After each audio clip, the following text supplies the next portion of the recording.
Voilà, il faut dire que les histoires d'infidélité, là, c'est vraiment très, très délicat. Donc, il va falloir faire attention. Il va falloir faire des enquêtes sur le concerné, appeler sa femme en question. Oui, Caroline, tu l'as dit, parce que moi, j'ai même le numéro de sa femme. Hein. Il faut qu'on appelle pour vérifier l'information. Ah, ça, c'est clair. Oui, moi, j'ai entendu parler de l'histoire, mais celle que je voulais saluer dans l'histoire, c'est sa femme, parce qu'elle a un grand cœur. Parce que pardonner son homme après tout ça, c'est vraiment avoir un grand cœur. qui aime pardonne, mais moi, Elissa, là, tu me tournes, je te quitte. Hey En même temps. Non. Je ne suis pas dans ça, parce que si tu as fait ça une fois, tu as fait ça deux fois. Ah oui? Bon, peut-être qu'il ne sait pas où il va partir, donc il n'a pas... Mais est-ce que c'est un bon sujet pour une émission aussi? C'est ça? Oui, c'est quand même un bon sujet, parce que les cas d'infidélité sont vraiment légion. Ça va peut-être permettre... Oui. Non, mais tu ne parles pas dans le micro, on ne t'entend pas. C'est vrai que c'est une séance de travail, mais il faut parler dans le micro, chef Nguesson. Il a oublié qu'il n'est pas à la cuisine. Alors, on parle d'infidélité et ma femme me supporte malgré mes écarts de conduite. C'est le thème retenu pour ce jour. Et c'est la mi-journée. Vous êtes certainement nombreux à crouler sous le poids du travail. Nous sommes là pour vous offrir un zeste de douceur et de bonne humeur parce que c'est midi, c'est maintenant.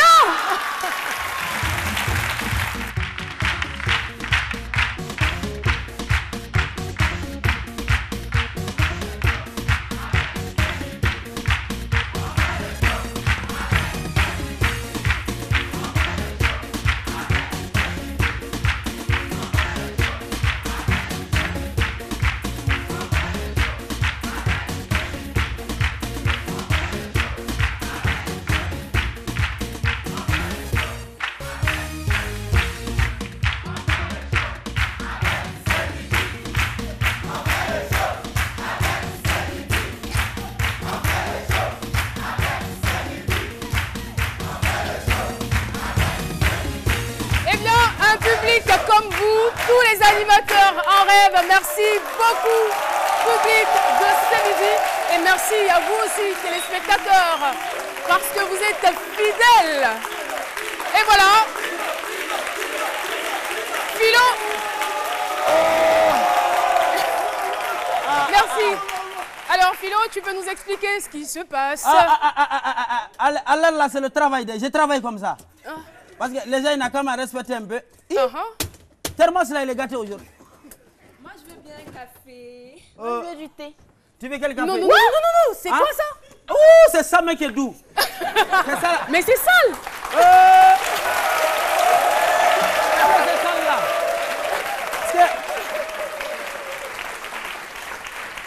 C'est ça là même qui est doux. Parce qu'il faut que les gens n'ont qu'à nous respecter, nous qui vendons café que promener. Parce que les camions, les baka, les woro, les personnes, ils ne nous considèrent pas. Parce que quand j'ai quitté Peul pour venir ici, c'est pour chercher l'argent. Quand tu as quitté Peul pour venir ici? Ah, c'est mon pays. C'est un pays. C'est l'argent que j'ai venu chercher, je n'ai pas venu chercher accident. Mais les gens, ils nous insultent toujours. Je n'ai pas d'accord, je n'ai pas d'accord. Ah oui. Ah. C'est ça aussi ce midi. Ah. Le petit côté décalé de cette émission, eh bien, Philo, notre humoriste, et je ne suis pas sûre que Lynn voudra boire cette boisson, hein, franchement, pas ce café. Non, alors, Philo, tiens, prends ça. Philo, plus c'est sale, plus c'est bon. Docteur Philo, tu m'entends? Prends, oui. Alors, Katana, Philo. Là, il a rigolé tout de suite. Entendu. C'est l'heure d'aller à la cuisine, retrouver chef Nguesson, parce qu'on doit faire ripaille tout de suite.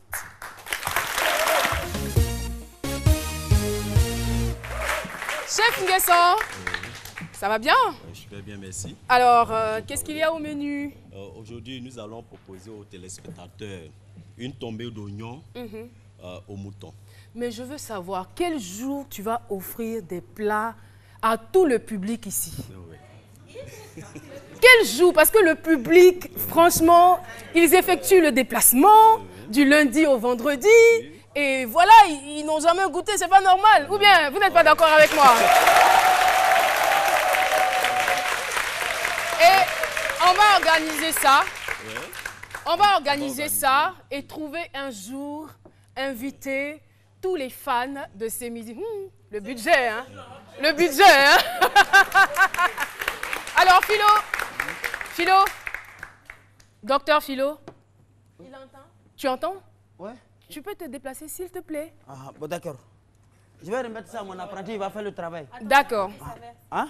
Alors, on t'écoute, chef Nguessan. Pour les ingrédients pour 6 personnes, il nous faut 2 kg. On va rappeler le plat. Ouais, c'est une tombée d'oignons au mouton. Ah, c'est pas la tabaski, hein, mais on va manger du mouton quand même. Ouais. Bon, il nous faut 2 kg de gigot d'oignons désossés, coupés en morceaux. D'accord. De l'anis et du curry. Il nous faut de la moutarde, de l'eau. On mélange l'anis au curry. Hein. Oui, on va faire du sel et du poivre. Ça se passe en 2 étapes. D'abord, on va mélanger l'anis, du curry au mouton, la moutarde bien badigeonnée.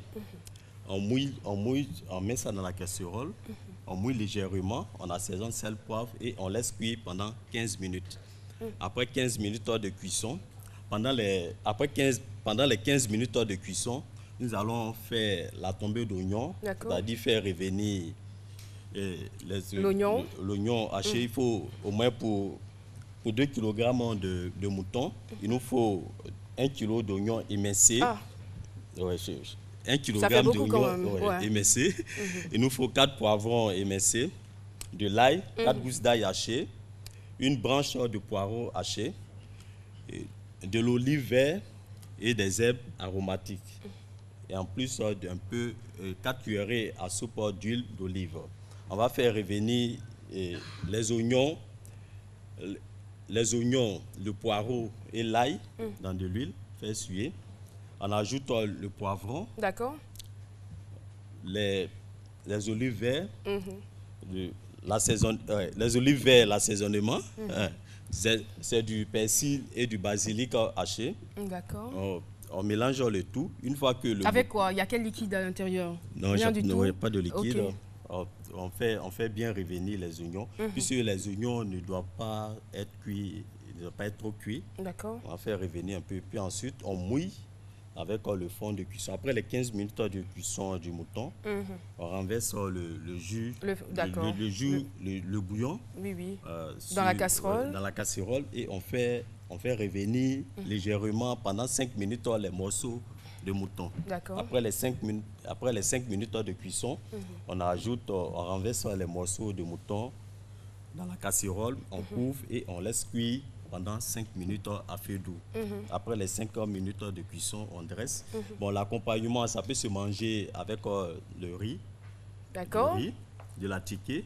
Mais aujourd'hui, j'ai proposé du riz gras aux légumes. Waouh. Philo, toi, tu préfères avec quoi? Avec café. J'accompagne avec café.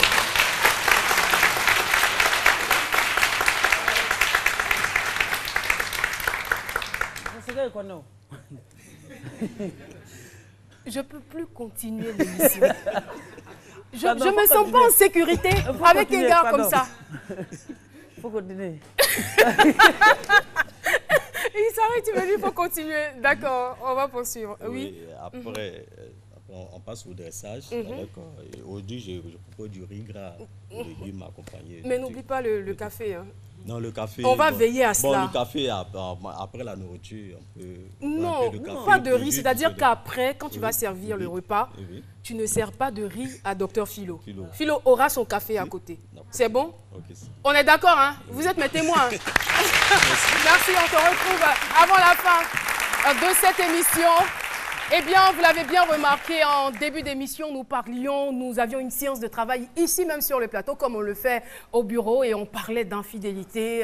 Alissa disait qu'elle ne pouvait pas supporter l'infidélité d'un homme, à ça, pas question. Et je ne veux pas être sexiste, mais la plupart des femmes ont la réputation d'être jalouses, voilà. Je ne sais pas si elles le sont toutes, à tort ou à raison, on le saura. Ma femme me supporte malgré mes écarts de conduite. De quelle pâte est-elle faite? La question se pose. On laisse tout de suite Dr Philo décortiquer notre thème du jour.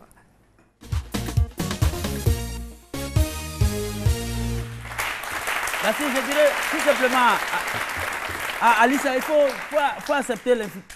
C'est quoi ça? C'est l'eau de café là. Ouh. Aïe, aïe, ta chemise. Mais c'est ton vêtement quand même. La policière est là tout de même. C'est habit de travail. C'est habit de travail. Il faut accepter l'infidélité. Hein? Il faut accepter, c'est important. Non, est-ce qu'il nous gère même? Les hommes sont comme ça. Non, c'est le travail. Moi, j'ai fait piquer ça là. C'est vous qui voyez ça aujourd'hui là même. Et puis la même dans autre chose souvent même. Mais vous vous dites que c'est vrai que la femme, elle reste la femme, l'homme reste l'homme. Mais c'est quoi le mariage?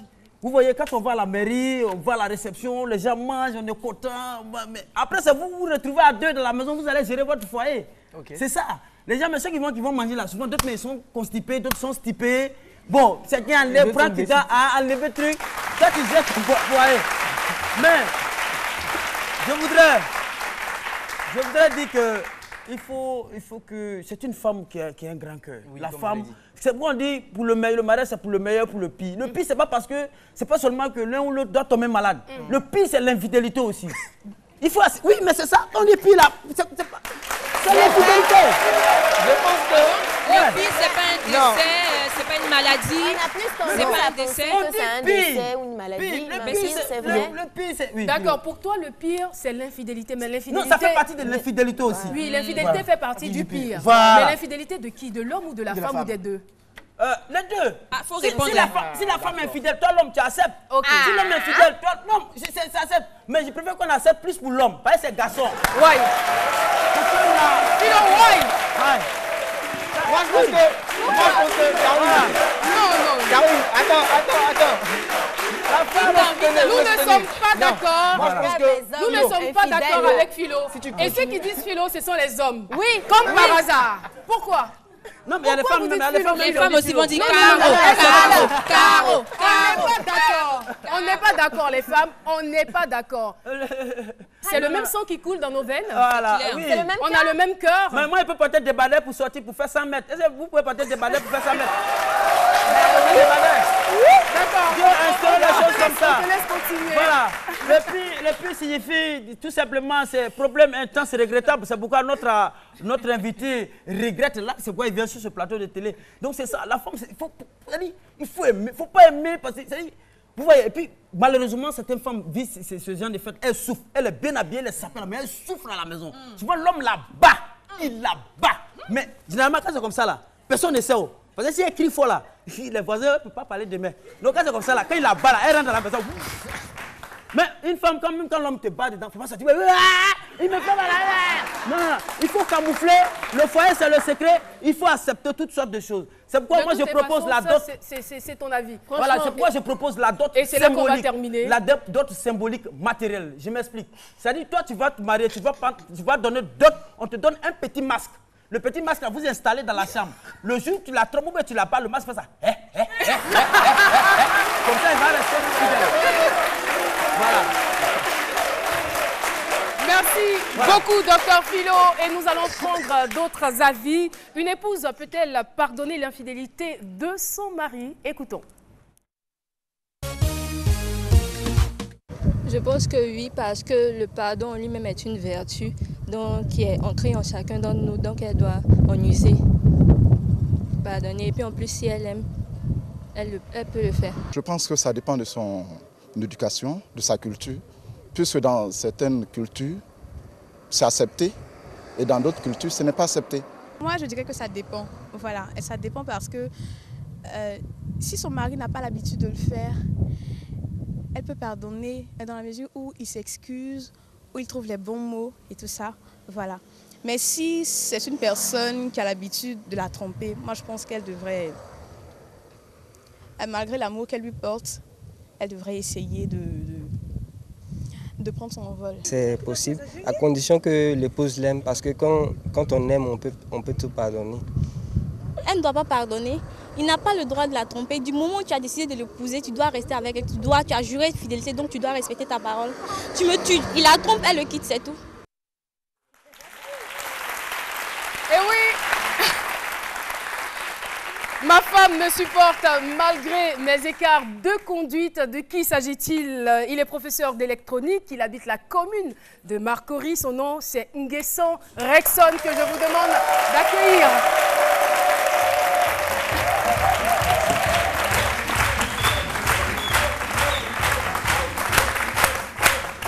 Monsieur Rexon, bonjour. Bonjour, pardon. Et bienvenue. Merci. Vous allez bien? Oui, ça va. D'accord. Alors, je vais donc rappeler le thème « Ma femme me supporte malgré mes écarts de conduite ». Avant d'entrer dans le vif du sujet, nous, on va chercher à savoir depuis combien de temps vous êtes ensemble, comment est-ce que vous vous êtes rencontrés? Merci. J'ai rencontré ma femme en 2000 et en 2002, la dot a été faite, le mariage civil en 2007. Il n'y a pas eu de masque à la maison, hein? Non, il n'y a pas eu de masque.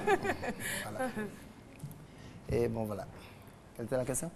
Qu'est-ce qui vous a attiré la première fois que vous l'avez vue? Bon, en fait, quand je l'ai vue, ce qui m'a attiré chez elle, elle est calme, beaucoup dans son coin, et puis toujours en train de sourire. Voilà, donc quand c'est comme ça, à la maison, c'est quelque chose de bien. Donc je me suis dit, attends, cette femme-là, elle m'intéresse, il faut que je fasse un pas pour que je puisse la voir. Mais à l'époque, au moment où vous la rencontriez, vous connaissiez déjà d'autres femmes? Vous fréquentiez déjà d'autres femmes? Oui. Vous avez des copines bon, en ce moment, ou une copine, je ne sais pas. Oui, au moins une copine. Et c'est elle que vous avez choisie? Voilà, c'est elle que j'ai choisie. Et vous vous êtes mariés Oui, on s'est mariés en 2007. En 2007. Mais qu'est-ce qui s'est réellement passé? Parce qu'arrivé à un certain moment, vous avez été infidèle, vous avez rencontré quelqu'un. Ça, c'était en 2006. En 2006, oui. En 2006, vous avez rencontré quelqu'un d'autre? Oui, j'ai rencontré quelqu'un d'autre en 2006. On ne va pas citer de nom ici. Et à cette époque-là, j'avais des... En fait, avant, je veux dire avant de 2002, j'ai commencé à travailler en 2002. De 2002 en 2005-2006, dès que je finis le boulot, je suis à la maison. De la maison, je suis au boulot. C'était comme ça. Et en 2006, bon, j'ai eu des amis avec lesquels on bougeait beaucoup, on sortait un peu. Et c'est à cette période-là que j'ai commencé à rencontrer d'autres personnes. Et j'ai rencontré effectivement cette fille-là. Et vous évoquez vos amis parce que vous pensez, selon vous, vous avez été négativement influencé par eux? Non, pas vraiment. Il y a des choses en soi que certaines personnes permettent d'extérioriser. Donc je ne dirais pas forcément que ce sont... Donc c'est quelque chose, l'infidélité est sommeillée en vous? Bon, tout homme, je pense que ça dépend des conditions. C'est une affaire de conditions. Il ne faudrait justement pas se mettre dans certaines conditions pour que cela arrive. Les tentations, c'est partout. Voilà. Et c'est arrivé. Qu'est-ce qui vous attirait chez l'autre? Ou qu'est-ce qu'elle avait de plus que celle qui était votre épouse? Bon, je ne sais pas trop. Peut-être que... non, vous devez le savoir. Vous devez savoir. Vous devez savoir. Bon, je pense que... Elles ont le même teint, elles ont la même taille à peu près. Bon, je sais pas. C'est la manière de vous prendre. Bon, je sais pas. Non, mais est-ce que tu entends ce qu'il dit? Elles ont le même teint. Bon, je sais pas. Même forme. C'est que vous partez chercher dehors ce que vous avez déjà à la maison. Voilà. Honnêtement, je ne sais vraiment pas. C'est un vrai paradoxe. Voilà. Hein. Maintenant, moi, j'aimerais savoir, monsieur, est-ce que vous lui avez dit que vous étiez marié? Oui. Et comment il a pris? Bon, en fait, en 2006, je n'étais pas marié. Il s'est marié en 2007. Je me suis marié en 2007. Voilà. Donc, on s'est rencontrés en 2006. Et c'est en 2007 que lorsque ma femme a su que j'avais une relation, parce qu'au départ, on ne se rend pas compte de ce qu'on fait. Donc, elle a su, elle m'a dit, tu as quelque chose, il faut que tu arrêtes. Mais comment elle a appris la nouvelle? Comment? Comment est-ce qu'elle a su bon, elle que a vous su aviez quelqu'un dehors? Par le comportement, lorsque vous n'êtes pas habitué à faire quelque chose et que vous commencez à faire, bon, les femmes, automatiquement... Vous dormiez beaucoup, quand vous rentrez, vous dormiez? Non, non, c'est pas ça.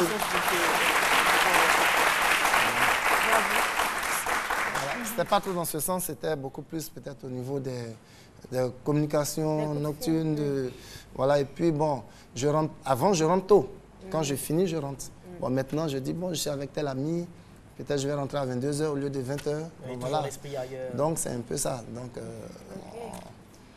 Donc voici un peu. C'est quand votre femme a découvert que vous la trompiez, que vous avez décidé de l'épouser? Exactement. Donc, je me suis dit, bon, oui, puisque moi-même, je me sentais fautif, il fallait trouver un moyen pour... je me suis dit, comme on n'est pas marié légalement, peut-être que c'est ce qui... créer tout ça, donc on va se marier. Genre, tu vas la marier, là tu as bien sorti. Non, non, non. L'objectif c'était de plutôt rester ensemble et puis bon, aller de l'avant. Mais malheureusement... Mais avant de vous marier, j'espère que vous avez quand même tenté de rompre la relation. Hein. Oui, j'ai tenté de rompre plusieurs fois. Mais ça n'a pas marché. Sans succès, c'était pas facile. C'était plus fort que vous. C'était pas facile. Voilà. Et avec le mariage, après le mariage même, bon, malheureusement, j'ai continué la relation.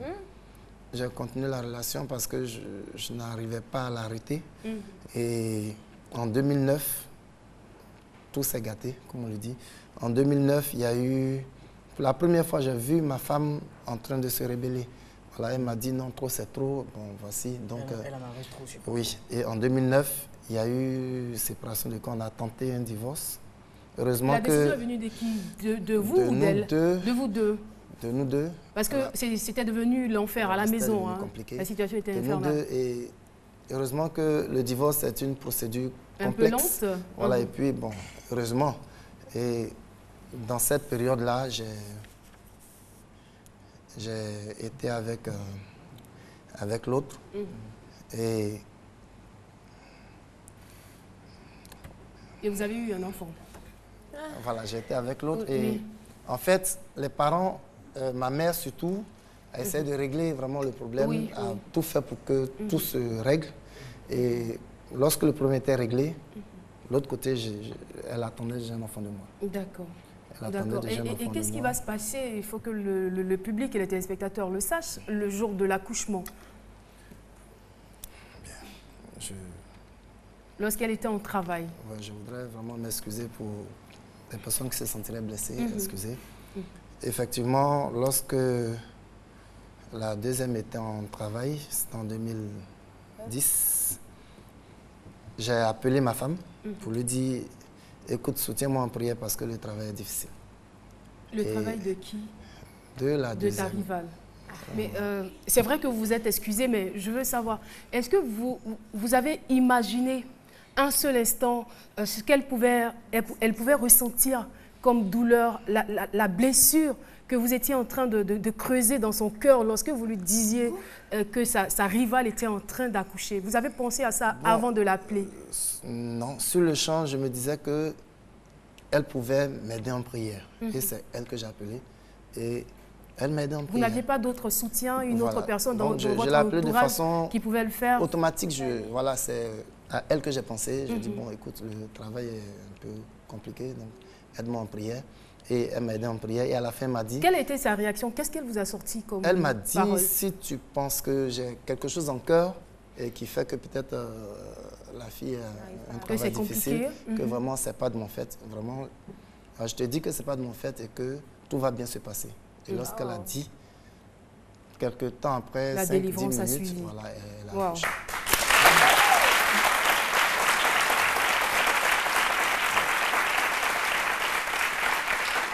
C'est rare quand même de rencontrer ce genre de personnes et ce genre de femmes. Vous avez beaucoup de chance. Oui, effectivement. Donc, après cette époque-là... on va dire cette épreuve. Ouais, cette épreuve. Douloureuse pour votre femme. Oui. Donc, je me suis retrouvé avec, en fait, deux femmes. Je suis devenu polygame sans le vouloir parce qu'il fallait gérer là. J'avais 2 appartements. Non, je vais dire, c'est vraiment pas ce que j'avais... Ça s'est presque imposé. Voilà. Je n'avais pas entrepris ça. Puisque dans mon entendement, j'étais en instance de divorce. J'ai coupé court. Bon, on vient, on règle le problème. C'est réglé pendant ce temps. De l'autre côté, il y a un enfant. L'enfant ne demande pas à venir au monde. Quand l'enfant vient, il faut s'en occuper. Il y a quelque chose quand même qui me trotte un peu l'esprit pendant que je vous entends parler. On va essayer d'inverser les rôles. C'est-à-dire que vous vivez avec votre épouse et un jour, elle vous appelle. « Ah chérie, je suis enceinte. Est-ce que tu peux prier pour moi parce que c'est compliqué? Je suis enceinte de ton meilleur ami ou de Jean. Est-ce que tu pourrais prier pour moi parce que c'est compliqué l'accouchement? » Ben oui, puisque c'est une Comment est-ce que tu aurais réagi en toute sincérité? Sincèrement, quand c'est comme ça, on pense d'abord à la vie. Voilà, donc si le travail est compliqué, on pense d'abord à la vie. Peut-être qu'après, on va faire nos histoires.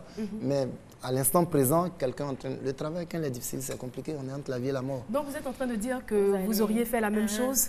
Bon, d'accord, ça, c'est le travail. On laisse le travail de côté.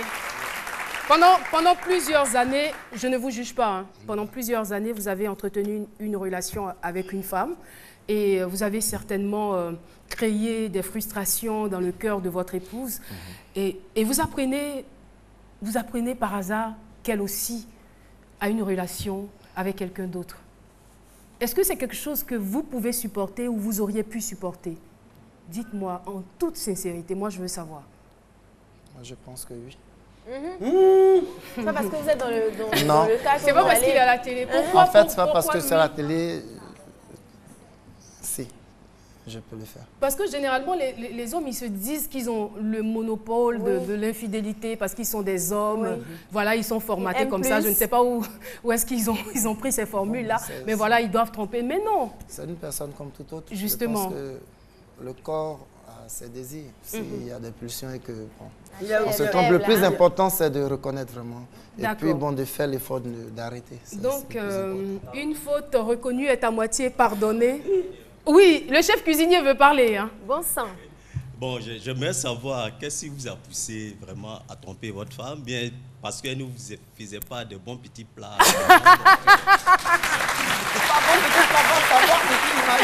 En fait, c'est pas une question de petits plats parce que ma femme même, elle est pâtissière. Elle est cuisinière pâtissière, donc ça ne s'est pas posé à ce niveau. C'est quelque chose qui est arrivé. Voilà, aujourd'hui. Ça ne peut pas arriver comme ça. Moi, j'ai dit, c'est trop facile de dire que c'est arrivé. Est-ce que sa manière de faire l'amour, tout ça, c'est ça qu'on veut savoir? Il est midi. Il est midi. Mais c'est la cause fondamentale. Et la dernière question, vous avez arrêté, j'espère. Plus d'infidélité. Oui, c'est fini. C'est fini.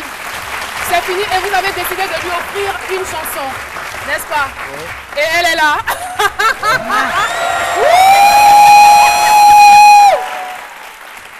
Madame Guesson-Fleur, arrêtez-vous ici, s'il vous plaît. Voilà, le monsieur que vous voyez en face de vous a eu le courage de venir ici à la télévision pour non seulement vous demander pardon, mais aussi pour vous dire merci. C'est-à-dire que la situation a été tellement difficile, tellement compliquée, qu'il est devenu chanteur. En fait, il a eu une dépression et il n'avait plus d'autre choix que de se réfugier dans la chanson « Il est en larmes ». On va lui demander de prendre sa guitare et écouter cette belle chanson dédiée à sa fleur. Nguesson-Fleur, c'est son nom.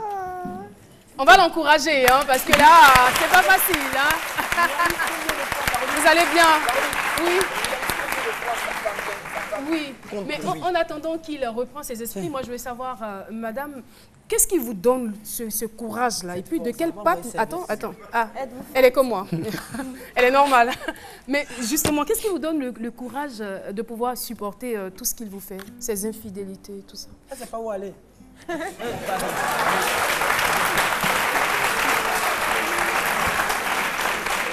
Il n'est pas simple, le gars. Je vous l'avais dit. Il a été fait en laboratoire. Je vous écoute, madame.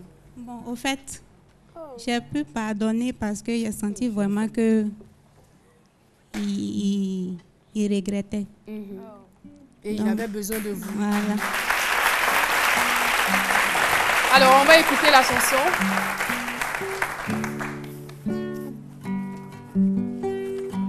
Je dédie cette chanson à toutes les femmes au foyer, qui ont vu leur homme partir et qui sont restés.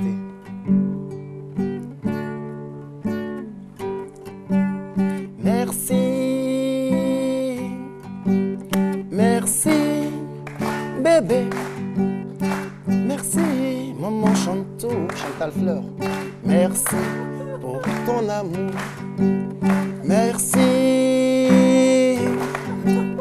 merci, baby.